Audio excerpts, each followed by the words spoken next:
Hello. How are you? I'm good. How are you? I'm so excited to talk with you. I know. We'll just pretend we're catching up on our own and then people can listen. Exactly. It's totally, it's been forever. Yeah. Oh my gosh, yes. Holy, so many changes in your life. So exciting. Yeah. Feels like a lifetime ago that I talked to you. Like I've done so much. So many things have changed. So yeah. I know. I'm Super really excited. excited. I'm excited to talk about all the things, but in general, are you happy? I am the happiest I've ever been, and I had the craziest freaking year of my life with reasons to be completely miserable, yet I am extremely happy. Yeah. Amazing. Did you know you have Amazing. to learn how to be happy? I didn't know that. That's been a whole learning curve too. Didn't know how to do that. Ooh, let's talk about that. That's good.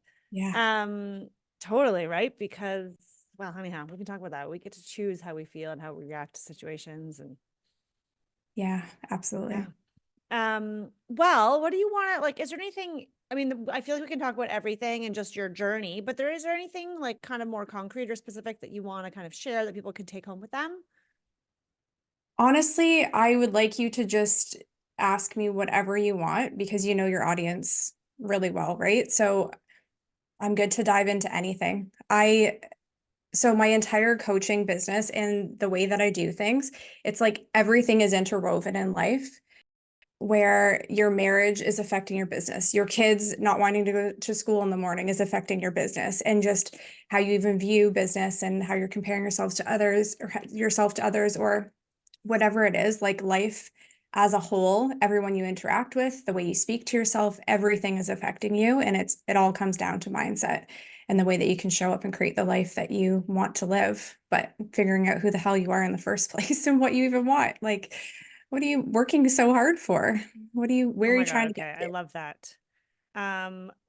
Okay. I'm just so excited. All right.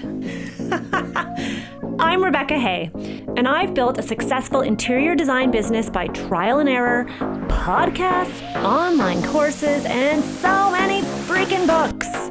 Over the last decade, I've grown from an insecure student to having false starts to careers, and now I'm finally in the place where I want to be. Throughout my journey, it's been pretty obvious that I'm passionate about business and helping other entrepreneurs do the same. Each week, I'll share tangible takeaways from my own experience and the experiences of other badass women to help you build your confidence and change your business.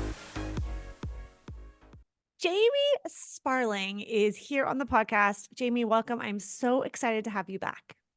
I am so excited to be back. Thank you for having me. We were just chatting offline about how crazy it is that you've been on the podcast before, obviously, and you and I've gotten together, and you're a pop alumni and a designers room alumni and all the things, and how much has changed since we last spoke. It's wild. Yeah, absolutely. I apparently like change a lot. I can relate to that. You and me Yeah. both, girl. Yeah. Okay, but before we dive into all the things, and I'm really excited for today's conversation. I think a lot of listeners it's going to resonate with a lot of listeners. But before we get into the juicy goodness, just give everyone a quick summary of who you are and what you do. Okay. I'm going to try to keep this short and sweet. So, my name is Jami Sparling. I am the founder of Authentic Armor, which I just founded. In the process of sitting down to write my very first personal development book, this business idea just popped up and I could not ignore it. So, here I am. So, I have created a website that is a wealth of resources for anyone and everyone to use because I believe that everyone is navigating life's challenges and trying to do our best. And there are so many things to factor into our life and our business and everything. And I have my coaching within it as well. And I want to give back and I want to help people because I've gone through a lot of shit and I would like to have people figure out how to help themselves throughout whatever they're going through. So you work with people on an individual basis, is that right? Yes, it's one-on-one private coaching, and it seems to be a lot of designers actually. Well, that's because you, until very recently, were a designer yourself. Yes, absolutely. I grew So my business. Yeah, it was yeah, awesome. let's go there. Like, let's go back a little bit to give people a bit of that background of why is it that you're working with so many designers? Because you know what it means and what it's like to be a designer. So why don't you just tell us a little bit how you I know it's a lot of things. I don't want to do a whole chronological episode, but maybe just give us an insight into how did you land into interior design in the first place? Sure. So it had been a hobby of mine since the age of like 6. I remember rearranging my furniture, and I know that's how a lot of designers seem to start. When I was in high school, I remember telling someone who I trusted and I looked up to that I wanted to be an interior designer because I loved it. And they said to me, it's all about who you know in that industry. And at the time, I was introverted. I still am. And I was extremely shy and I didn't really know many people. So I was like, okay, what else can I do? So I decided to become a paramedic because I love science and I loved helping people in the human body and all of that stuff.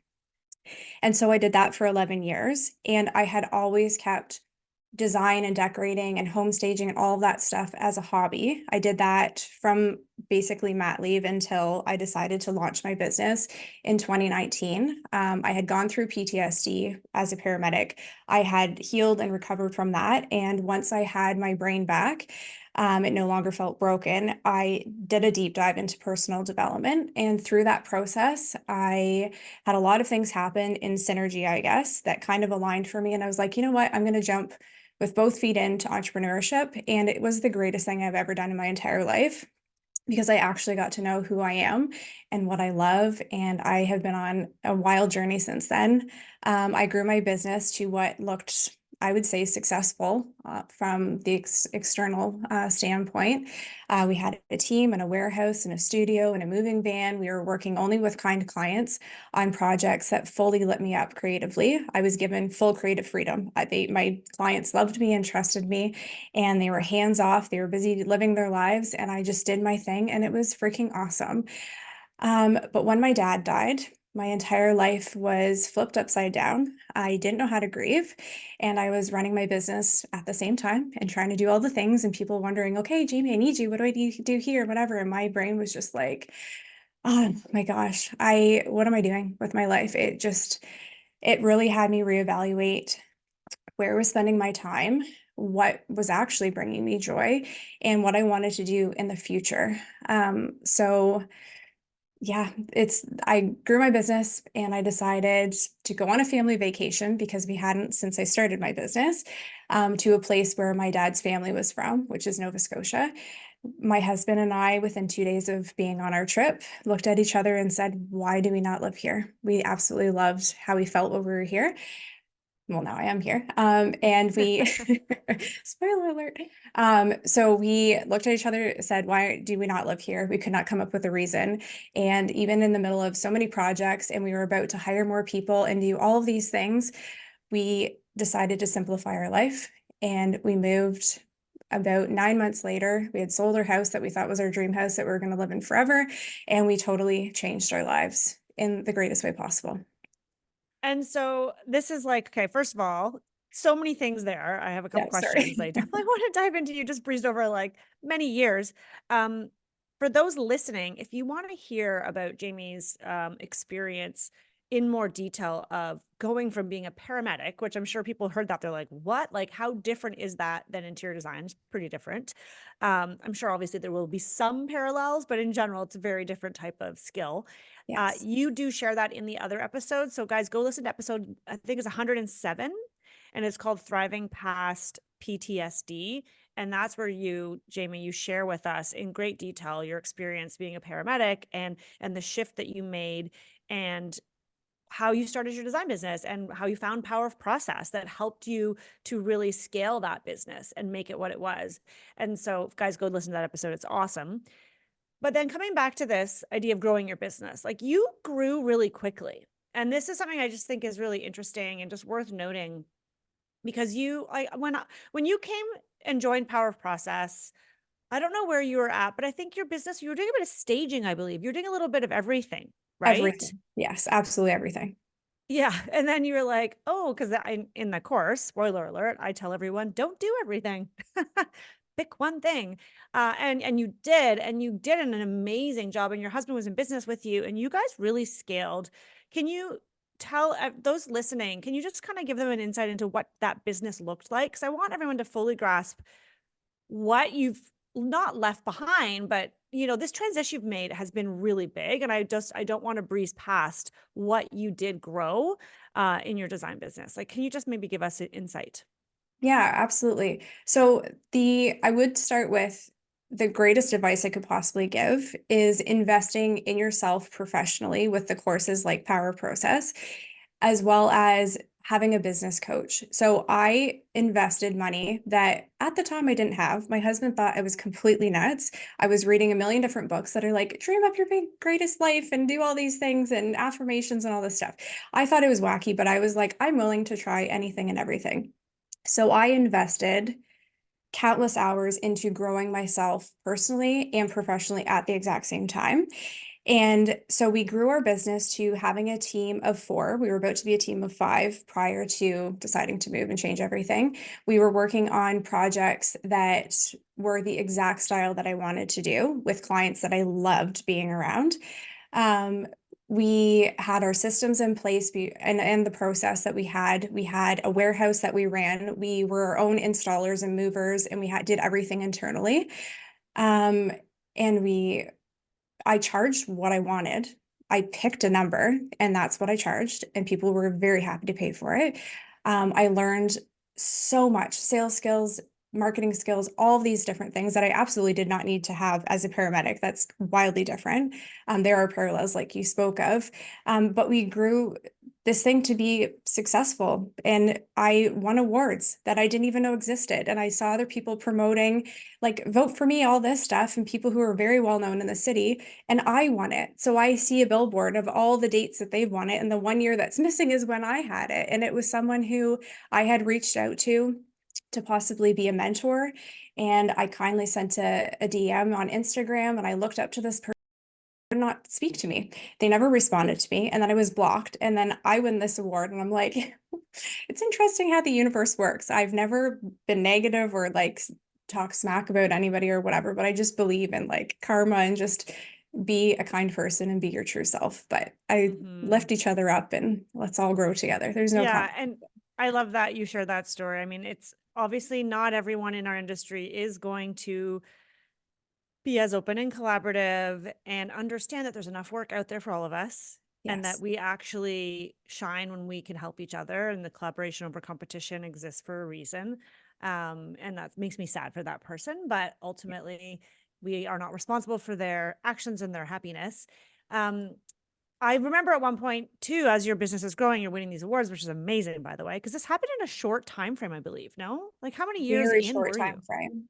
And Yeah. you had like, I remember you guys had a big branded moving truck, you had a warehouse, you had an office space in London, Ontario, like, which is a relatively, it's a large city for Ontario, and you were like hustling and moving, and like you guys were a real force to be reckoned with. Yeah, and not even trying to be. I was just really, truly enjoying what I was doing. And I was being my true self through Instagram. I was talking about PTSD. I was talking about my marriage crumbling apart, and I was doing all those things. And when I started putting myself out there more and being my true self, it's when I had clients that aligned with my story and they wanted to hug me the second I even met them at a consultation. Like, we got to know each other. And I'm sure there's some people that I totally pushed away, which I wanted to. I don't want to work with people who I'm not going to vibe well with. Like, we've talked about my criteria that I had, and I stuck with it. Personality need to be a good fit, budget, style, and timeline. So Yeah. it And that's just, actually something else. Thank you for reminding me of that. We talk about that in the other episodes. So guys, go back and listen to 107, because I really loved, and I took a lot away from that conversation with you, which is this getting super clear. And this is something that, I mean, I teach in everything I do. So I think it's like it's foundational when you're running a business. Like, who is that dream client? Who is that ideal client that you want to serve? And not just demographics and what they look like and where they live, but their personality and how they respond to you. And one of the things you said, they need to be kind, and looking for red flags, but also looking for the green flags, right? Like, what yes. are those elements to that person that you're meeting on the telephone or in a consultation that tell you, yes, this is the right fit client. And you were really good and regimented at like following it and like trusting your intuition. And I think that's part of what really helped you to grow and attract that right client and charge the money that you were charging that probably you never could have dreamed of charging before. So things are thriving, things are amazing. You're super happy. How long had you been in business before you decided to make this move across the country? 4 years, I believe. So only Yeah. 4 years. Like, look, guys, like listen to the amazing things that you can do in a short period of time. And that is after having a previous career. So now here we are. Brightco Interiors is like filled with projects, things are busy. Then what happens? Like, what the heck? Like, how do you go from this, what looks like on the outside? I want to be really clear about that, because for a lot of us listening, we see people on Instagram, we see people's websites, we make assumptions, we see the awards, and we assume they've got it all. They've got it figured out. This is the be all and end all. And I want to be like that, or I want to have that. But we really never know what's going on behind the scenes and what else is going on. So fill us in. So like, how do you go from that, where everybody was probably a little bit envious, let's be honest, of your business? I know all the other poppers, you know, the POP members were probably so supportive, but at the same time are like, wait a minute, how come Jami's scaling so much faster? So tell us, like, what happened? Obviously, you went on a trip to Nova Scotia and you're like, okay, this is beautiful. We want to live here, but it's so much more than that. Yeah. So I would say I was extremely happy. It felt aligned. I was like, hey, I'm doing my thing. I'm doing all the things that people say to do. Get outside your comfort zone, do this, do that, whatever. And I still did it with authenticity and made sure it felt aligned for me. I've still never done a silly reel or whatever on Instagram, but so I was doing all of the things. What had happened, my husband and I went on a business trip. We were in Toronto actually for about 4 days. And like, I was my happiest. Like, I look at the photos of myself with him and I was just like, I was so happy. We get in the car or truck at the time to drive home. And I'm going to try to not cry while I say this. We got a call. It said my dad's name on the call that was coming in, and I ignored it because I ignored him a lot because I needed to be in the mindset to deal with him because he was a negative trigger in my life, I guess, at times, and I needed to be mentally prepared. I was happy, but he was going through a lot of health problems. So I quickly sent a text and I said, I'm busy right now, but can I call you back? Like, is everything okay? And it was my uncle actually trying to call me through my dad's phone. And fast forward, I don't need to go in the details, but I talked to the cop that was on the phone. My dad had died. He was at his house. I begged him to please leave him there because he was obviously dead when the paramedics got there. I begged him. I said it was going to be about 2 hours before I could get there, but I wanted to see him. I wanted that closure. I wanted that moment with him. Obviously, seeing a lot of dead bodies in my life, I've gone through a lot of death, but this one was the closest and the hardest for me. So I had the chance to go there, which I was so grateful for. And I sat with him by myself, talked to him for a minute, and there was a lot of trauma the way that he had died, not self-inflicted. He just happened to fall down the stairs after he died. So that was very hard, and I did it by myself, and my sister didn't want to be involved. Obviously, that was just so difficult to see. So that my everything changed in that moment. Once I started to go through the process of grieving. And this was much different than PTSD. If someone has experienced that or they've experienced grief, I would say they're totally different. PTSD is your brain. It is literally not working properly when you want it to, and you cannot detach and whatever. Grief was my heart. I was absolutely heartbroken, but my brain was still there. So my resourcefulness, my tools, my ways to like move beyond something difficult, I knew I needed to on, and I looked for resources, I looked for support. What I realized in my life, which has led me to changing so much over the last couple of years, is I did not have the support from the people closest to me that have always said, I love you, I'll be there for you, all the words that people say, but I was literally by myself. And not only not supported in my grief and having people there and saying kind things or doing kind things for me, or even asking, how are you? How are you doing? Checking in with me. I was criticized for giving a shit that my dad died. So what this did for me, and I mean, these are my closest relationships, my mom, my grandma, my aunt, my people, the people I viewed as strong, independent females that I needed to rely on because I did not know how to get myself through this. I had never experienced that before. And I didn't have that. So I watched TED Talks and I Googled the shit out of how do you grieve? Like, I did not know how to do this. I don't think people are taught this. It needs to be taught in schools. Like, if I could change something, please freaking teach kids this thing. So I came across the Grief Recovery Handbook, which is an amazing resource.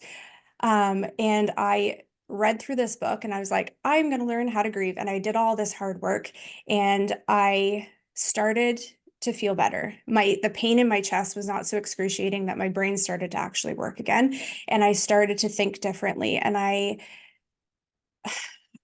opened up my childhood. I cracked things open because when I packed up his house, I learned that my dad actually loved me. And I don't mean to go like super deep. I know like whatever, but like I grew up thinking he didn't love me. My family members telling me he doesn't love you. He's busy working because he doesn't care about you. All of this stuff. So I grew up thinking he didn't love me. I packed up his house. I became closer with my uncle, who's his brother. And I was like, holy shit, he actually loved me. Would have been nice to know while he was still alive. Like, that would be cool. So, anyways, so then I realized the relationships I actually had in my life. I did a deep dive into what was actually true during my childhood, because if that's not true, what the hell was? Mhm. And looked at the narratives and the people, and it turns out everybody's toxic. So I have eliminated myself from a lot of different things, but yeah, I don't know what the question even was at this point. I'm sorry. That's okay. Yeah, That's grieving a is what lot. changed everything. Yes. That's a lot. Yeah. You know, it's often that you hear stories that people who go through massive life change, and grief can be one of those, things shift for you, what you want, why you do things, it shifts. And if that hadn't happened, you may have been on a different trajectory, right? You might still be running your interior design firm. You might still be living in London, living the same life, or maybe not. I do believe But I would actually saying that really, I can totally see I would have probably 10 employees at this point and I would be like scaling exponentially and being like, what am I doing? I love coaching. Why am I doing this? right. So here's, that's so interesting to hear you say that, because, you know, as you know, I've been on my own kind of journey of trying to understand and where I'm going to go. And I do think it's interesting how you probably still would have ended up in a similar place. It just maybe would have taken a different path. Right. Right. Like, I really do believe that, you know, we're kind of, not that there's a destiny, but that, you know, the universe is guiding us, and we do internally have likes, desires, wants, abilities that maybe are masked by things that happen in our life. And then when there's a, you know, in your case, a very traumatic event like losing your father, everything comes to the surface and you're forced to really look at who you are and what you want. So, first of all, I'm so sorry that, I mean, you and I have chatted and we've met since that has happened, but I'm just still so sorry to hear that that was what caused so much change, because no one wants to lose a parent, regardless of your relationship. Yeah, Um, absolutely. And honestly, with anything that's ever happened in my life, I grow so much beyond it that I am so grateful for that moment. Like, obviously, my dad has to die at some point in life. We all have to. But what that opened up for me and the gifts that I decided to take from that by facing things head on rather than just avoiding it and numbing out and just like, oh, time heals all wounds. Okay, people say just keep on going, keep on going. I would right. be a different person right now if I didn't actually dive into things. Same with PTSD. If I didn't actually face things head on, I would be a different person. And I have seen the results of what people do when they're abused or they go through certain life-changing, life-altering situations and they do like sweep it under the rug. Oh, here's another thing. Oh, don't want to deal with that. Someday I'll get to that. I'm too busy to deal with that. And I'm the daughter of someone who's never faced her shit. I'm the granddaughter of someone who's never faced her shit. And it changes your parenting. It changes what you put out in the world and the crap that you cause other people. And I refuse to do that. I'm going to face my stuff. I'm going to heal and I'm going to be a better parent and a better person to everybody I come into contact with. Yeah. Yeah. I mean, okay. So, holy cock. Okay. So much, so much, so much. So it begs the question, you know, what are we all here doing? Like, is this is what you went through, is you're grieving, you're starting to recognize things that are in your life, but what made you decide that interior design was no longer for you? What made you decide that you needed to physically move to a different physical location with your family? Like, talk to us a bit about that transition. Yeah, so I've done so many things simultaneously because, well, thanks to you, I did the Clifton Strengths test, which, I love that, by the way. I oh taught my everyone to God, it do was that. amazing. So my number one strength is input. I didn't even know what the hell that was. Oh, I don't know that one. It's obviously not one of mine. That's so Yeah. interesting. So input is I am basically so obsessively curious that I seek information like a psychopath, to put it briefly. And then, so I take information from everywhere, from books, from this, from that. If you give me a topic, I will be the expert by the end of the day. Like I just soak it up. And then because of my photographic memory and this whole input strength or whatever, I like have a vault in my brain where I store it. Someday it might be useful. So it's just like constantly gathering information. I think my youngest son happens to be like this as well. So I'm just constantly gathering stuff, waiting to use it at some point. And what was your question? I'm so sorry. I went off So and what made you sort of decide to make the change in business and in geographic location? okay, sorry. So this is where I was going back to. So as I'm trying to grieve, I'm reading grief books, I'm watching videos, I'm doing all this stuff. I read the book called The Artist's Way, and it's like a 12-week course. I remember like you and I had the same business coach before, and she had recommended it. So I was I doing tried that. it. I didn't get past the first chapter. I was like, this is so It's much work. tough. Yeah, it's tough and it's very, so I'm not going to talk about religion, but I grew up, I'm not religious whatsoever. I would say I'm spiritual now, but that has been, I learned how to be spiritual and open my mind to that sort of thing. So I was reading that book, and in that book, it's a lot of childhood stuff and like going back to a whole bunch of stuff. And it has so many random questions in it. But one of the questions was list 20 things that you enjoy doing. Hmm. And I could not do that. So it was within the process of that entire book, which I believe is life-changing if you can embrace it. It's very, you have to open your mind to it. But it was through like, what do I actually enjoy? What do I even like? Who am I? What's true? What's real? What am I doing? Like you had asked, like, what are we all here for? What are we trying to reach? Like back in the way I used to be before was I was an absolute workaholic. I worked so many jobs simultaneously and I loved all those things, but it was like at the end of the day, it was like, did I feel productive? Did I make enough people happy? It was like trying to find your worth through all the things that you can say you did, or all the projects that you finished and you have those photos to show and you're just collecting these things. But who's it actually for? And so through the process of trying to figure out what do I actually like?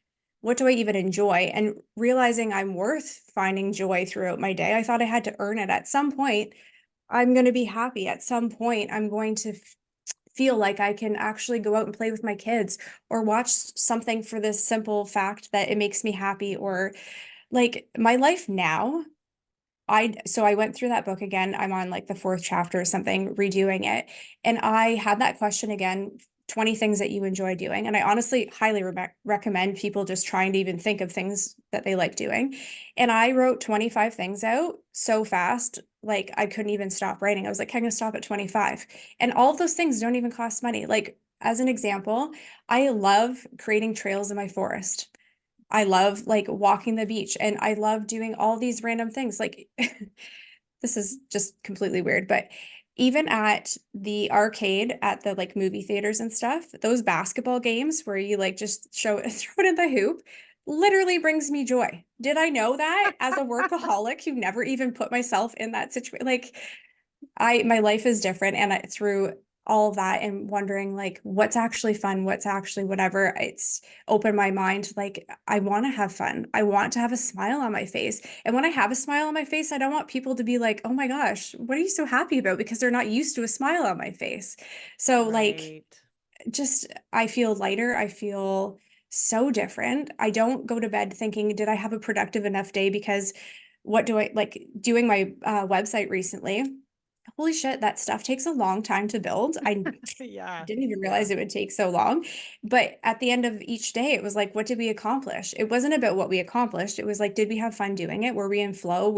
I did it with my husband. So it was like, we're putting all these pictures of all of our different trips and like our life here. Like every landscape photo that is on my website is not a stock photo. We took it and we have the memory of enjoying that hike or that whatever it was. So I love that. yeah, a joy changed my life. And I thought that was the cheesiest freaking word back in the day.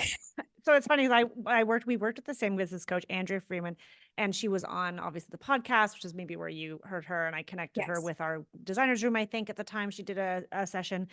She's wonderful. She was even in Power of Process. She's amazing. And I remember doing that joy list too, and having that same like, oh, or what I found is when I did finally write maybe 10 things that brought me joy, they weren't things that I actually do anymore. They were things that I remember that I loved, like dancing and singing and things like that, that I'm like, oh, I don't do any of these things. Like for me, that was a huge eye opener. So I agree. I think that even if you don't read the book, which I haven't, but now I'm thinking I will, Jamie. I'm like, okay, I got to get back into it. Yeah. But do that list. I think it's so powerful. Okay, so you're finding what brings you joy, but like Jamie, like you made a massive freaking change in your life. Like I have to be honest. I've been following your journey on Instagram and I'm a little bit envious because and we've messaged about this. Like I have such an affinity for nature and being in the country and not being in the city. And yet here I am. I still live in Toronto. And I have to admit, like part of me is like jealous seeing you move physically and live in this beautiful place. And of course they say, when spotting jealousy is amazing because that tells you that someone's doing something that you want to do.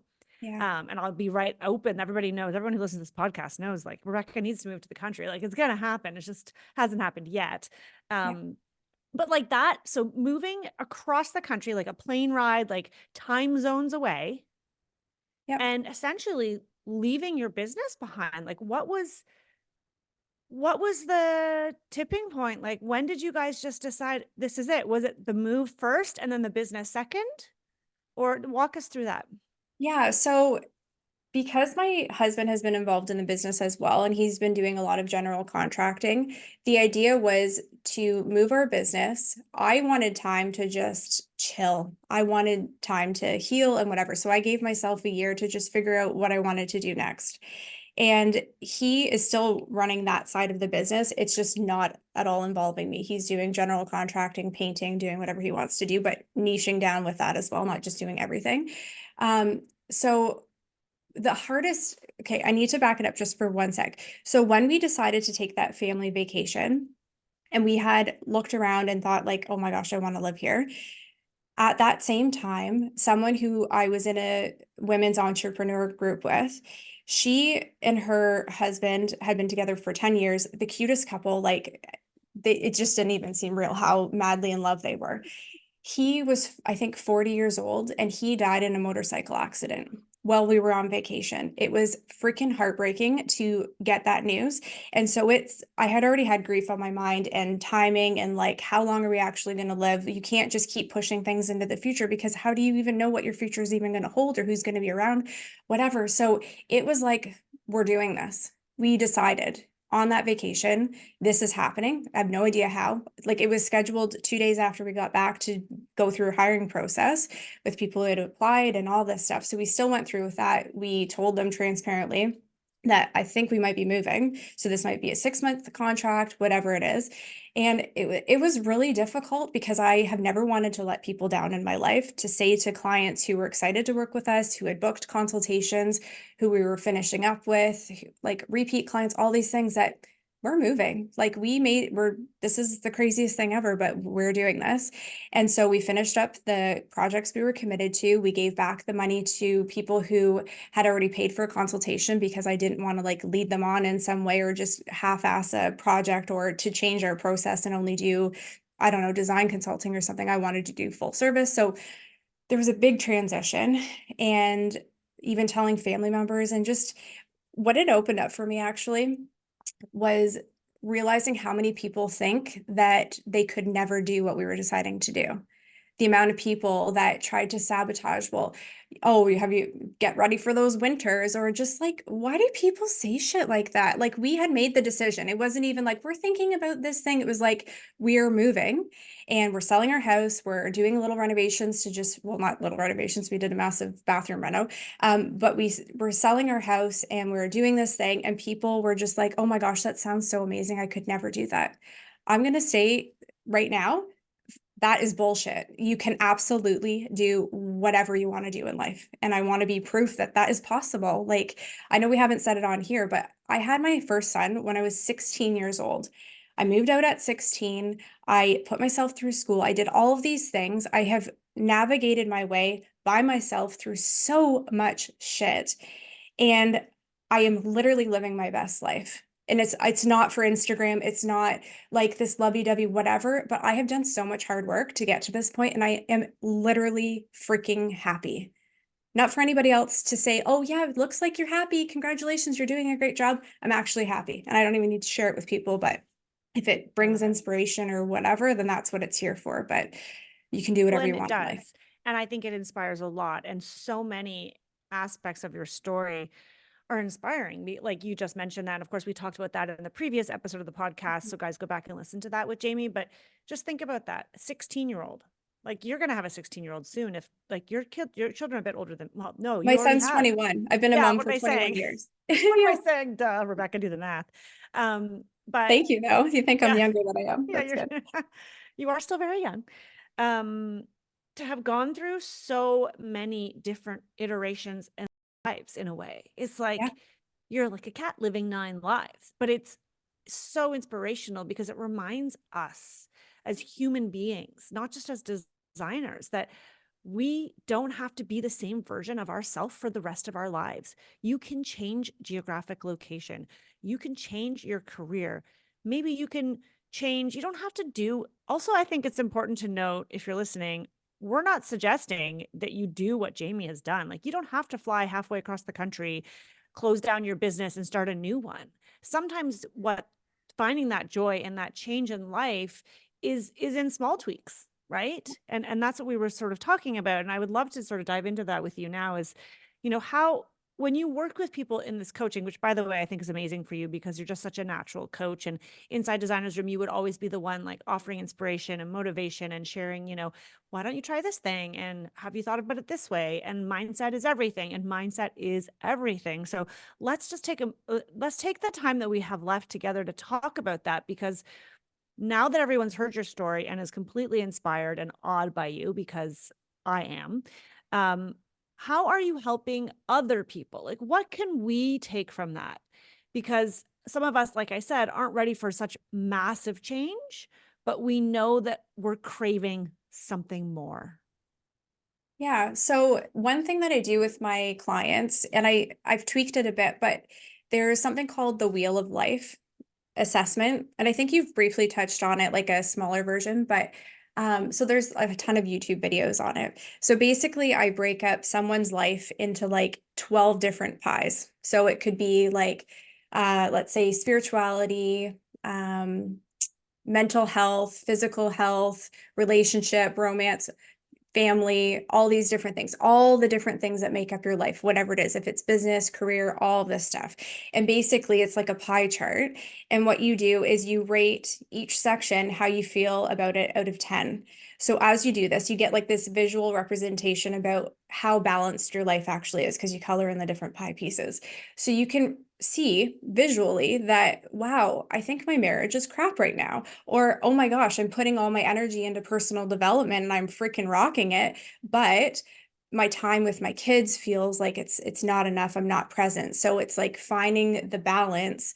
And no one's living a completely perfectly balanced life, but like what brings you joy? What makes you feel alive? I think that's been the biggest change of what makes me feel like I'm actually alive. I feel like back when I was a paramedic, I did everything for everybody else and I was in burnout all the time. I did not feel alive. I didn't even know who I was. And my marriage back then was like, I don't even, my husband and I were just talking about it. Like, who were we back then? I have no clue. I didn't know who I was. I don't know who you were. We were on this like superficial level and our marriage completely fell apart. We were going to get divorced. There was infidelity. There was a whole bunch of shit. And it was at that point that I'm grateful for that rock bottom, because we started talking about real stuff. We started talking about our childhoods. We started talking about, why did you do that thing, and what do we need to heal from, and like, what do you actually want in life, and all of this hard stuff. And we've built ourselves up together. So I think it's through all of the different aspects that I've gone through in my life and experiences, and growing through all of these things, that with my coaching clients, I can see that when they're being held back from not charging their worth, that it's linked to like the programming that they had from their mother, who always like focused on, they didn't have enough money because their dad wasn't paying child support, like all this stuff. So I listen to understand, and the more I talk to someone, and we go freaking deep really fast, the more that we talk, it's like, okay, I can see this linked to that, and it's not so obvious. It's not like, I don't know. I think everybody needs a coach. It doesn't have to be me. Obviously, I can't Totally. coach everybody, but it catapulted my life. It is amazing when Mhm. you actually resonate with someone and they are not theirs. So I, I keep like going off on a tangent. I'm sorry. I'm passionate about a lot of stuff. Yeah, yeah, Um, that's okay. It's good. We can see your passion, or we can hear your Thank passion. you. Um, so for me, I think it's the input part. I take in information from so many different people, and I have a very empathetic vibe where I can read someone's character very quickly. I think that's why I love you. You seem approachable, and you just seem like a real person. You're not just like this fake facade that's doing all these things. So when you can buy into someone, when you can believe in a business coach, and you can actually listen to their advice and take it, and you're trying to not just please them, but you realize it's making massive waves in your life, that's amazing. But if it's this like 20-year-old kid who lives in their parents' basement and they decided to become a life coach, I'm not going to buy into you. I'm not going to freaking listen to you. And I think when you can find someone who has gone through so much, and you're like, I want to get to where you are. I want advice from you. I want guidance from you. Please freaking help me. I've had the opportunity to be on the receiving end of that, and it has changed my life. And I highly recommend anyone else taking a course or doing these things, reading books, all of that stuff, to change their life as well, because you don't need to figure it out and take 20 years to do it. I don't Mhm. want to take, Yeah. that's why I grew my business so quickly, because I didn't want to go through figuring out how to do all this stuff, and eventually 20 years down the road, that's when you can feel successful. That's when you can take those huge leaps. I'm like, screw it, I'm going to take the leaps right now. Like, I have nothing to lose. Yeah. It's fine Like, if don't I wait fail. till I'm you're going to learn from it. retired to do something for yourself, Yeah. basically, right? Yeah. I can agree with you. I mean, I've invested in coaches since the early years of my business, and different types of coaches, I think, depending on where you're at in life and where you're at with your mindset. Like when I first hired, my first coach was a very strict business coach. A little bit, of course, mindset always comes into play, but it was more strategic. And then I think I found Andrea, and she was much more on the spiritual side and really looking at the whole you. And then from there, I'm like, that's what I need.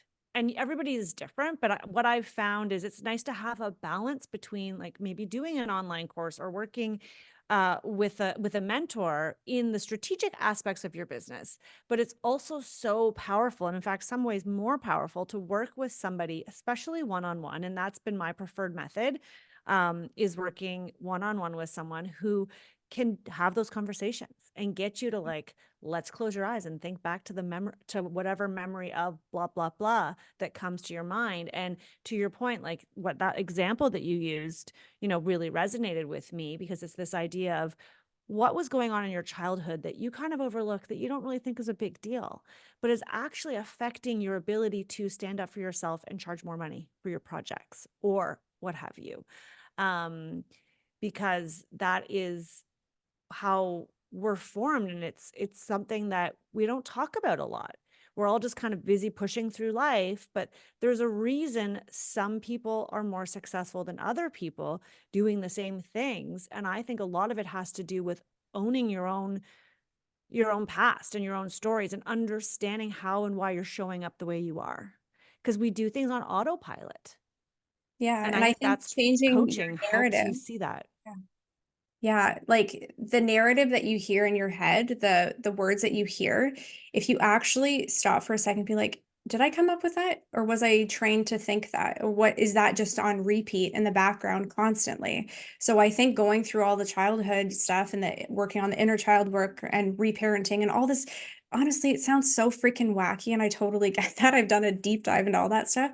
Um, it's like, okay, I don't actually think that. It came from this person. So what do I actually think? I can create new thoughts, which create new beliefs, and then changes your actions and behaviors, and then you can change your entire life. Like it starts with Mhm. you have to go into the weeds with all that stuff and face it, even if it's freaking hard. Yeah. And Yeah. why do you believe the things you believe? Like that's a big, Yeah. like you say, reparenting. People are like, what does that even mean? And I don't even know that I know what that means, but my understanding of it is like you're as a child you learn things because you're only at a certain cognitive level as a child, right? And so you interpret events and things that are said to you in your own way, whereas if those same things were said to you as an adult, you might react and interpret things differently and internalize it differently. And so sometimes those things sometimes they're considered trauma. That Yeah. doesn't even have to be traumatic to be a trauma. This is something that I'm learning, Yeah. but because it's affecting you now as an adult in a less than optimal way. And so as a child, there's things that happen to us or life circumstances that we found a way to deal with. Like I don't know, it was from my parent. I grew up with divorced parents. I always said, that's just all I know. It's all I know. There's stuff in there, right? Yeah. If I'm willing to look a little bit deeper, that is showing up in my present life and is holding me back from doing the things that I want to do or taking something to the next level, whether it's a friendship, whether it's a relationship.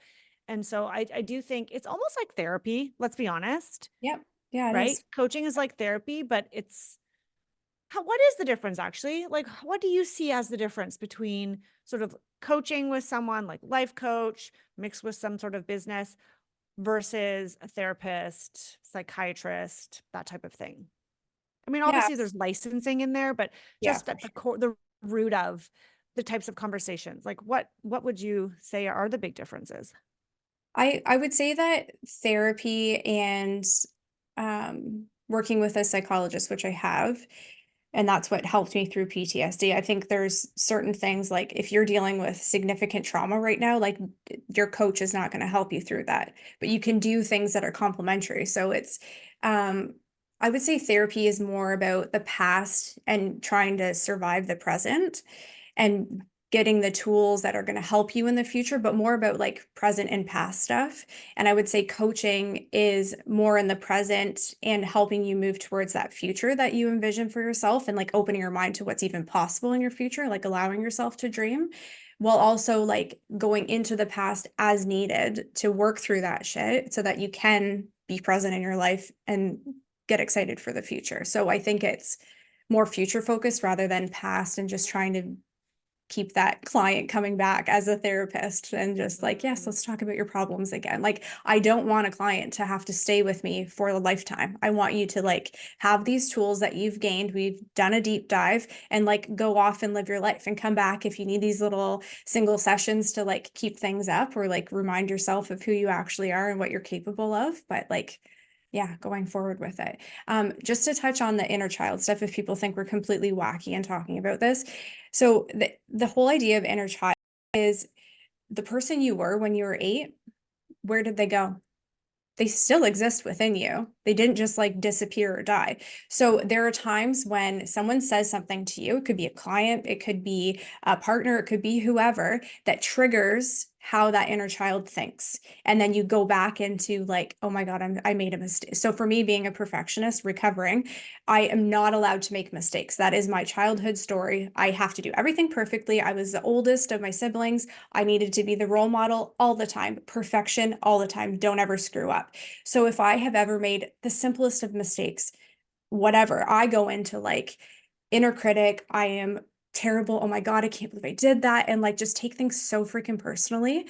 And so it's through working with the inner child stuff that you can realize, okay, that's just programming. I don't need to react that way. That's not what's happening here. It's a trigger, and this is how I deal with it. And so that's where the reparenting comes in and being like, now that you're an actual parent, you can be like, no, we're good. yeah. But your Yeah, inner that's child okay. also wants to play. So that's the shit that makes you feel alive. Like me trying to like beat the highest score on this basketball game at the arcade. My kids are thinking you were freaking nuts, mother. Like I had so much fun and I embrace joy and play. Yeah, it's so I true. didn't It's do so that true. before. So when would you say, like for anyone listening, if they're like, huh, this sounds like something that could be helpful to me, like how do you know when you're ready to work with a coach? Are you alive? You're ready. Just kidding. Um, I think people know themselves. And if you feel like you keep coming up against a wall or you're feeling that sense of comparison when you go on Instagram, or there's just something that you feel is missing, or there's just something keeps popping up in your head or your heart, or that gut feeling of like, I know there's more. Pay attention to how your body feels. Pay attention to that headache that you keep getting in certain situations, or your stomach's all upset doing this. Like your body is here to give you emotions and tell you all these things to wake you up to be like, you're going off course. You're not actually doing the things that you love to do. And just, if you notice that, a change needs to happen. It could be from a book. You come across a book that can change your life. Books have absolutely changed my life or changed my thinking and opened my mind. But working with a coach, I highly recommend it, but finding the person that you're going to listen to, because there's no point in wasting your money just to be entertained during the call and then not do anything after it and hold yourself Mhm. accountable.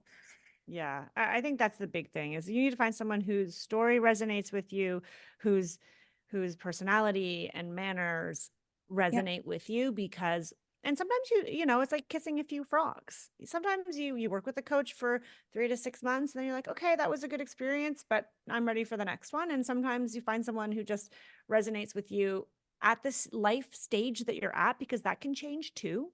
What Yes. you need in one season of life can change and that might be a different coach. That might be somebody else who has more of that life experience. um I was just thinking of, you know, you saying the competition thing. And so because not competition but like comparison, sorry, Yep. not competition. Is this idea that if we're constantly comparing ourselves and feeling discouraged by what other people are doing, I mean, can we ever eliminate that? Like, like if someone's to work with you, will they stop scrolling the gram and feeling shitty about themselves? Sorry for swearing. Yeah, it honestly is. So something that I did a very long time ago is basically a life audit of what are you exposing yourself to on a regular basis? The news, certain people in your life, people who have access to you through text, through messaging, through whatever, and what are you exposing yourself through your feed? So the first thing I ever did was I went through Facebook, like hundreds of people that I used to be friends with or whatever. Would pop up on there that would either cause comparison or toxicity of some kind, or just put me into a weird spiral of like, I didn't need to know that today. So I unfriended everybody. I stopped following all of that stuff because I could not control what someone decided to post. So same thing with Instagram. If you are constantly triggered by someone in whatever way, stop following them or just mute them or restrict or do whatever you need to do to just take a break from that. And then what truly helps with comparison is getting to know yourself and truly loving and accepting yourself. And again, sounds super wacky. If I listened to myself like 6 years ago, I was not this person, but self-love and acceptance dramatically changes how you feel about yourself. And when you can own who you are, whatever somebody else is doing or looking like, or they're doing their thing, you are not at all in competition. You are separate people, still Mm-hmm. human, still everyone's capable of whatever. Take the inspiration if you want that, look up to them, be like, how did they do that? That seems enjoyable or whatever. I'm going to take some of that. But if you're comparing yourself, it has nothing to do with that other person. It has something to do with you. And it's going deeper of like, why am I doing that? For Mm-hmm. me, I compared myself a lot because I grew up being criticized about how I looked constantly.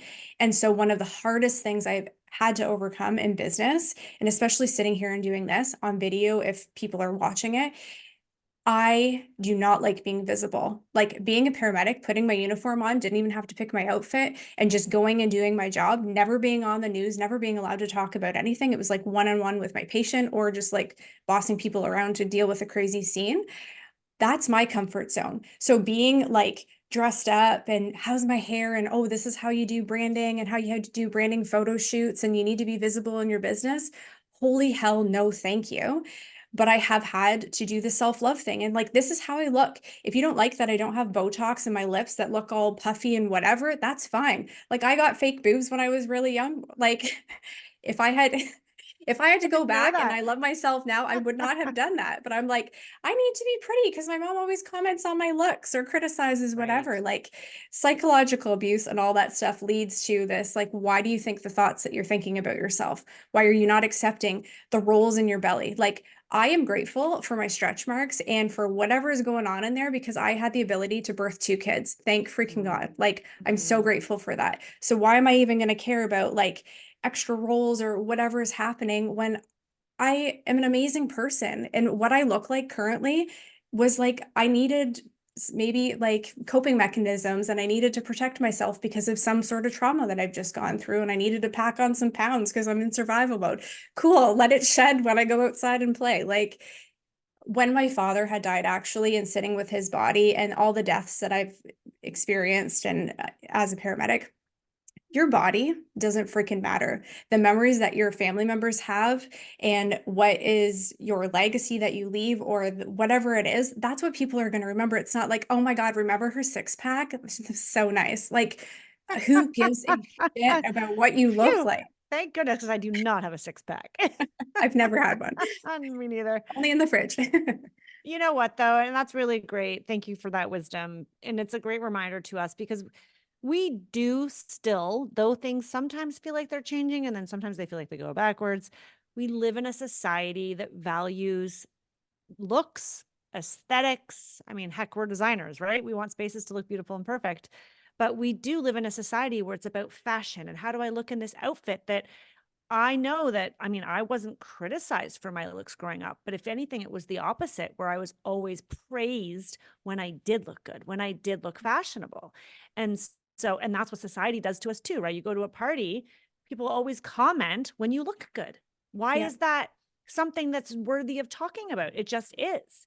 And so, it's one of those things that's like now we've been trained that, well, if I'm not dressed well, if I don't have makeup on, if I'm not showing up on Instagram beautifully done, then I'm not going to be accepted or liked. And then we internalize this feeling and it affects our day. It affects how we can show up and do our jobs and parent our kids because of this one silly little thing, which is how we look. Meanwhile, no one else really gives two fucks about how you look. It's Yeah. all about what you think. Oh my gosh. Okay. I feel like we could keep talking forever. This is so good. I'm so excited for you, Jamie. I'm so excited for this new adventure. Well, you've had many new adventures. I can't wait to please keep sharing the beautiful nature that surrounds you. I love it. One day I do hope to come out and visit you. Yeah, I I'm would love actually that. going to the East Coast in July, but I don't think we're going to Nova Scotia. We're doing like one of those cruises to celebrate my dad's 80th birthday, and we're doing Oh, like it goes to nice. PI and it does some cool things. I'll share it on Instagram. But Yeah, I cool. definitely want to come and have a visit and see your beautiful spot. But I'm excited for you and all of the, let's face it, it's probably mostly women. I don't know if you work with men as well, but I the do women actually. It's do both. That's you? why authentic armor is not, it was very difficult to go masculine and feminine. I needed that mix, even changing the font. Because I don't, growing up, I was a tomboy. I loved being around males and I am like a very direct person. So I want to attract males, females, whatever. It's not just for women.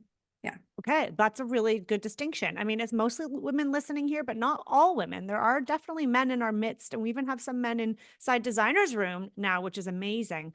But I'm excited for those humans that you are going to help because your experience is so vast and you have done the work. And I think that's what matters is like if you're going to pick a coach to work with, find someone who's maybe still in the weeds in their own area but has done the work to get where they are because they're going to help pull you out and get you to take and make change in your own life. So I'm so excited that you're going to help others do that. Shoot. Before we end our time together, I would love for you to share a last nugget of wisdom with our listeners. I totally forgot to prep you for this. So No pressure, but anything that comes to mind, it could be something we already talked about. But what is the last nugget of wisdom that our listeners can leave with today? Okay. So I made notes for myself because last time I couldn't think of anything. Okay. So I would say, kind of touched on this, but be careful who you're seeking advice from and who you're actually taking in the advice from. So I actually have a blog post about unsolicited advice, which I highly recommend people read. But not all advice is created equal, even if they're coming from a well-intentioned, kind person who you've had close to you in your entire life. So if someone is single and has no children, they should not be giving you parenting and marriage advice, right? Even if they're your best friend. So I, in the past, took a lot of advice from family members. Oh, you know what you should do in your business? You know, you should like, no, take advice from people who are at a place where you would like to get to, who have the background, the whatever it is for that information to sink in. Thank the person, whoever it is, but don't let those words necessarily penetrate. That's the whole authentic armor thing. The armor, you keep certain things out and you allow certain things in. The one quote that I absolutely love is by Brene Brown, and it's, if you're not in the arena also getting your ass kicked, I'm not interested in your feedback. It has kept me Yes. sane because people have advice to give. And I'm sorry, I don't want to hear it from everyone. I love you. I want advice from people I'm paying to give me advice or who are at a place where I would like to get to. Yeah, I So love that. Thank you. Thank you for that advice.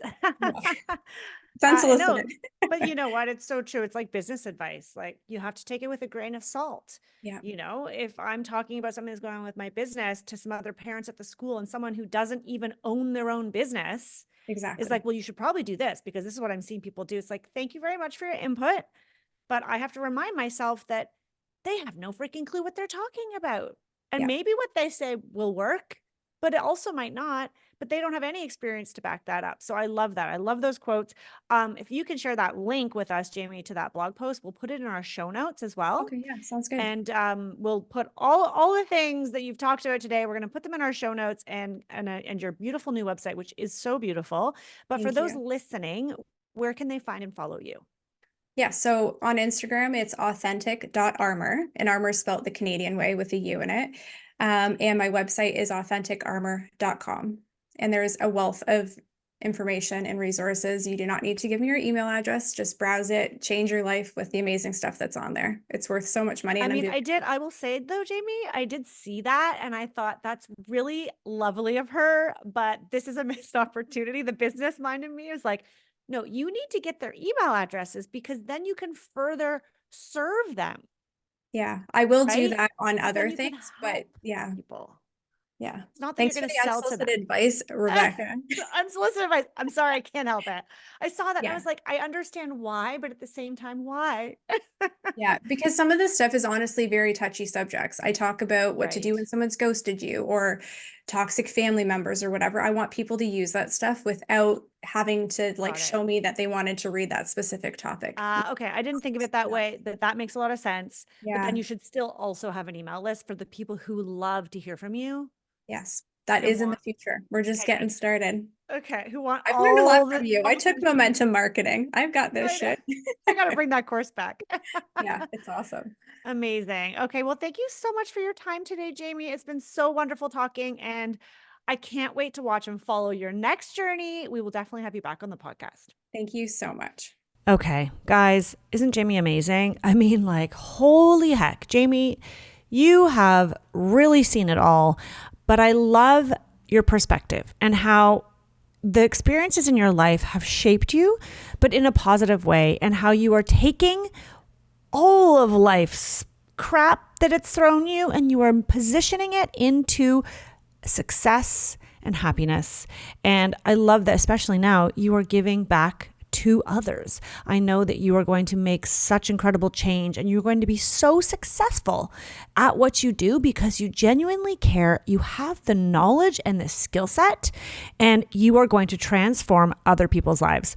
So for those of you listening, go read Jamie's blog, absorb all of that information that she has for you for free on her website at authenticarmor.com. And I really do hope that the rest of us can take what we've learned from Jamie today and invest in finding joy in the things that we do every day.